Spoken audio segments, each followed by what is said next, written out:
All right, thanks for joining us. Well, the playoffs for sports here in the Valley are in full swing, so let's update you on what's happening.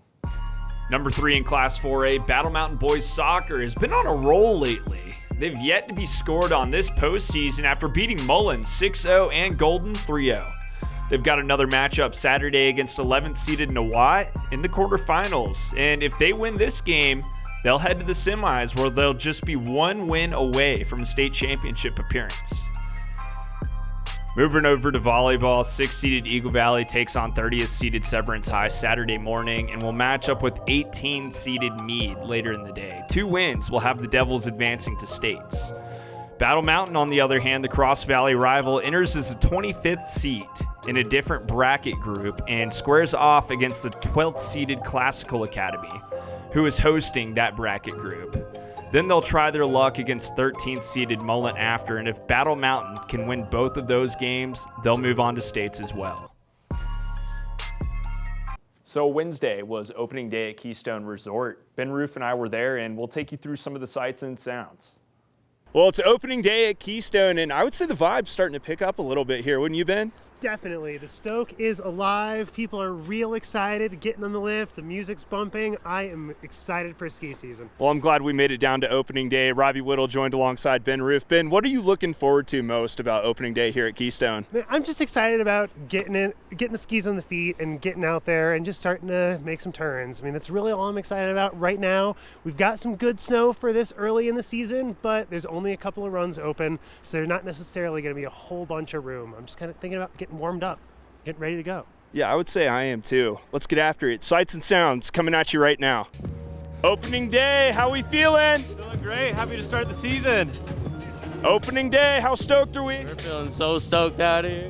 Although it may be early in the season, Keystone's opening day didn't disappoint. It's been an incredible opening day thanks to some amazing cold weather temperatures. We've been able to make a ton of snow up on our mountain, open up the season with 2 miles of skiing on our Schoolmarm and Silver Spoon trails. We've also got a hike to terrain park on our Spring Dipper trail, as well as a beginner learning area off of our Kokomo carpet lift. With so many options, we took to the slopes.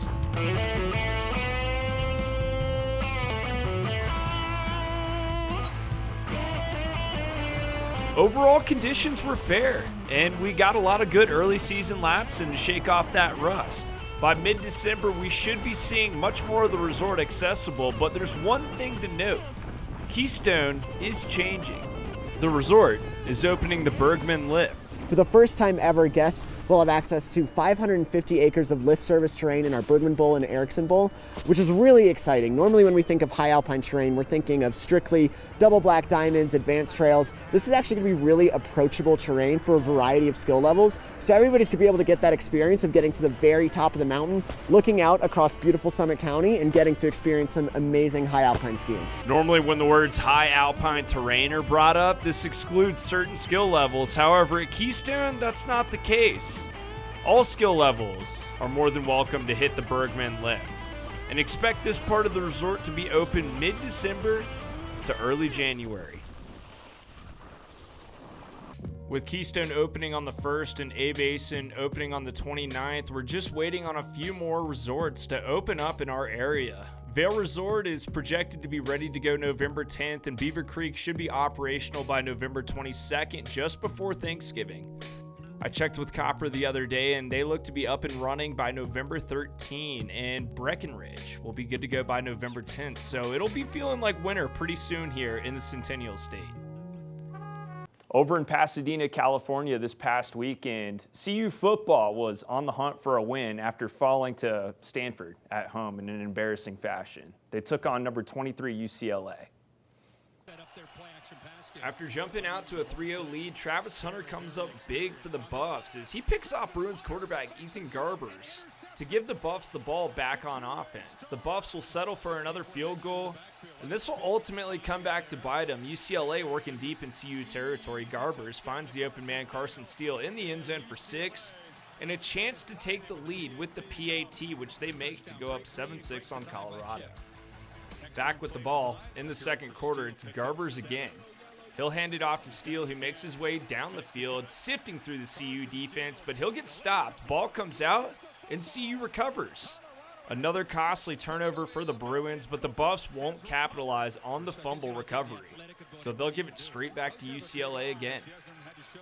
Garbers with the ball, looking around the field. He'll let it rip, and it's picked off by Travis Hunter for the third turnover of the day. But once again, the Buffs offense doesn't put anything together. UCLA will let the Buffs hang around once again, though, as they turn the ball over again, steal fumbles, and it's recovered by the Buffs before the half. On to the third quarter. Garbers and the Bruins offense find some rhythm as he gets Logan Loya downfield for the biggest gain of the night. Now Garbers back with it, looking downfield. He finds Moliki Matavo for 6, and the Bruins go up by 8. Third and goal now for UCLA. They'll run it with TJ Harden, and it's just too easy. Bruins now up 21-6 on Colorado. Colorado in danger as the fourth quarter is starting to wind down in Pasadena. They'll march down the field and put up another 3 to make this one a 9-21 game. Not what you want to see if you're a Buffs fan. UCLA back with the ball, now in scoring position. Colin Schlee with a great read here. Pulls the ball away from his running back, makes a man miss, and gets in the end zone for another Bruins 6. UCLA putting this one out of reach, and this puts the exclamation point on the game to make it crunch time for the Buffs, if you ask me. Buffs working downfield. Shadur Sanders lets one rip, and the ball finds its way into the hands of Jimmy Horn Jr. for Colorado's first touchdown of the game, but it came too late. Colorado down 12 in this matchup late in the game to UCLA, and that's the way this one will finish. CU falls on the road to UCLA 16-28. Taking a look now at CU's remaining games, it doesn't get any easier. They take on number 16 Oregon State and Arizona as their next 2 home games, who are both strong teams. Then the Buffs will close out the regular season at Washington State, then travel to Salt Lake for a rivalry week game against Utah in that rumbling of the Rockies matchup, who's ranked 18th in the country currently. Now we'll shift things up and take a look at Air Force. Over the weekend, we had a matchup between the Air Force Academy and Colorado State in Fort Collins. The Falcons were able to get the job done, beating the Rams 30-13. With the win, Air Force remains undefeated on the season and currently holds that top spot in the Mountain West Conference. The Falcons move up to 17th in the country after that win, which marks the first time they've been ranked this high nationally since 2002. So if you're an Air Force fan, long time, this may be one of the best years you've ever seen for their football program. Now, just taking a quick look here at the AP Top 25. For reference, Air Force, as we talked about, moves up to that 17th spot nationally after the win over Colorado State. I said it once, but I'll say it again. It's a good year to be a Falcons fan. CU men's basketball is gearing up for a new season with the highest-rated recruit the program has ever landed. Head coach Tad Boyle is excited for the season in front of the Buffs. When asked about his team at Pac-12 Media Day, head coach of CU men's basketball Tad Boyle didn't hold back his thoughts. It's deep, it's talented, there's no doubt. You know, I go back to that first team that I coached, inherited, all those guys. We were really talented offensively. Obviously, we weren't in the Pac-12 yet by then, but this is a good group, a lot of talent, a lot of depth, and yeah. A lot of returning talent is something to be excited about. However, one first-year player seems to be all the talk. Boyle says this is what to expect from newcomer Cody Williams this season.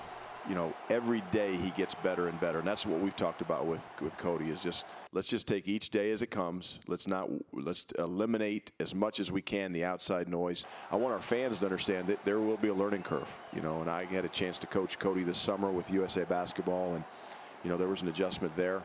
But managing expectations is going to be big for him, and it's something that we're going to talk about a lot, as the season goes. Williams is the first 5-star commit the Buffs have ever landed. In his first game in Boulder, Williams played over 26 minutes and scored 8 points. His team knows he's capable of more with time. The crazy thing about it is he's still so young. He still has so much to learn, and he's willing to learn. So he comes to me and Tristan all the time, asks us questions. I mean, we talk a lot outside of practice, hang out outside of practice and stuff like that. But yeah, he's a special talent. Colorado is favored to finish 5th in the Pac-12 conference this year, but we'll see if they can improve on that preseason mark. So CU men's basketball season began last week, and they picked up a win in Boulder against MSU Denver. So they're looking good to start off the year. We'll see if they can keep up the good work. But make sure to continue coming back to us for all the latest sports coverage here in the Valley and beyond. We'll see you next time.